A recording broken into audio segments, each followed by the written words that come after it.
Jemaat yang dikasihi Tuhan Yesus Kristus, Shalom dan salam sehat bagi kita semua.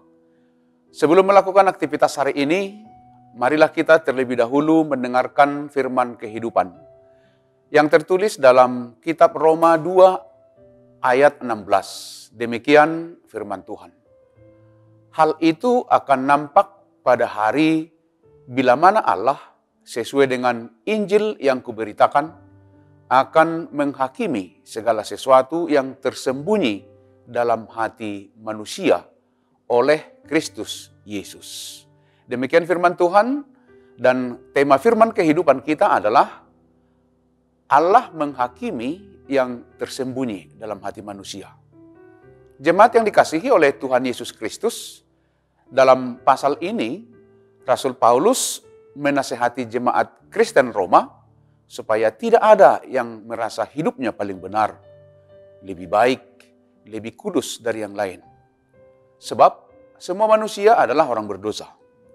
Semua orang telah berbuat dosa dan telah kehilangan kemuliaan Allah. Roma 3 ayat 23. Namun manusia telah dibenarkan oleh kasih karunia Allah dengan cuma-cuma dalam penebusan Yesus Kristus. Kemudian Paulus menyinggung tentang menghakimi. Rasul Paulus sangat serius mengkritisi sikap hidup orang-orang Yahudi yang sangat suka menghakimi orang lain. Padahal sikap hidup mereka bukannya lebih baik dari orang-orang yang mereka hakimi.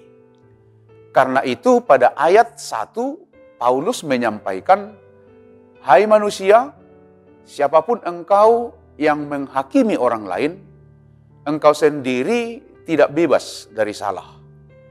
Memang itu sudah merupakan tabiat manusiawi kita. Suka sekali menghakimi orang lain karena merasa dia lebih benar. Bahkan merasa paling benar sejagat raya ini.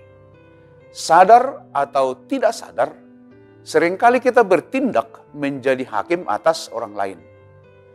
Menghakimi kesalahan ataupun kejahatan mereka. Menghakimi orang lain memang enak dan mudah. Namun perlu kita sadari bahwa kita telah menghakimi diri kita sendiri juga. Karena kita pun tidak terlepas dari kesalahan yang sama. Bahkan bisa saja yang kita lakukan jauh lebih jahat dari apa yang dilakukan oleh orang yang kita hakimi itu. Lebih gampang melihat kesalahan orang lain daripada melihat kesalahan diri sendiri.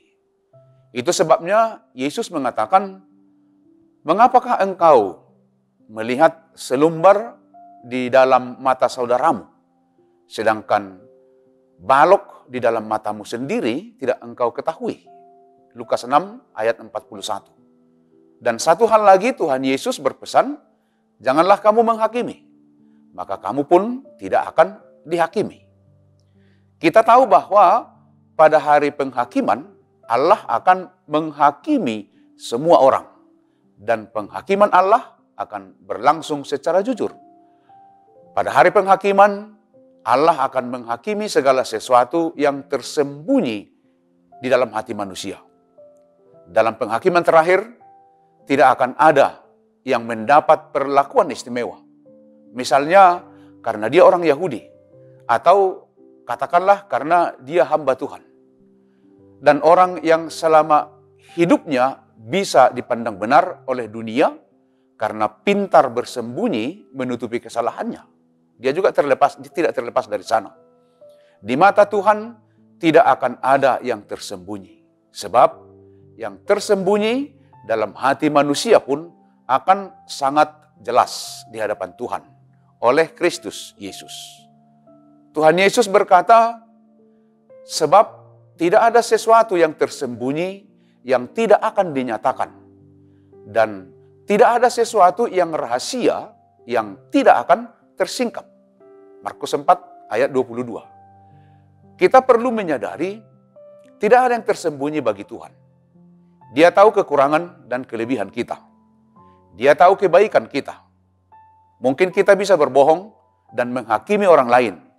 Namun pada saatnya Tuhan akan memberikan kepada kita yang setimpal dengan apa yang kita lakukan dalam kehidupan ini. Penghakiman itu akan Tuhan lakukan di dalam keadilan dan kebenarannya. Karena itu, lakukanlah segala sesuatu yang berkenan di hadapan Tuhan Allah. Demikianlah firman kehidupan kita. Selamat beraktivitas, tetaplah semangat, dan jangan lupa mematuhi protokol kesehatan. Tuhan Yesus memberkati kita semua. Amin. Mari kita berdoa. Terima kasih, puji syukur Tuhan atas penyertaan-Mu, dan juga terima kasih untuk firman kehidupan hari ini. Biarlah firman-Mu yang menyertai, yang menguatkan, dan yang memberkati aktivitas perjalanan kehidupan kami sepanjang hari ini. Kami bermohon jauhkan dari segala mara bahaya, Tuhan yang memberikan kekuatan dan kesehatan bagi kami masing-masing.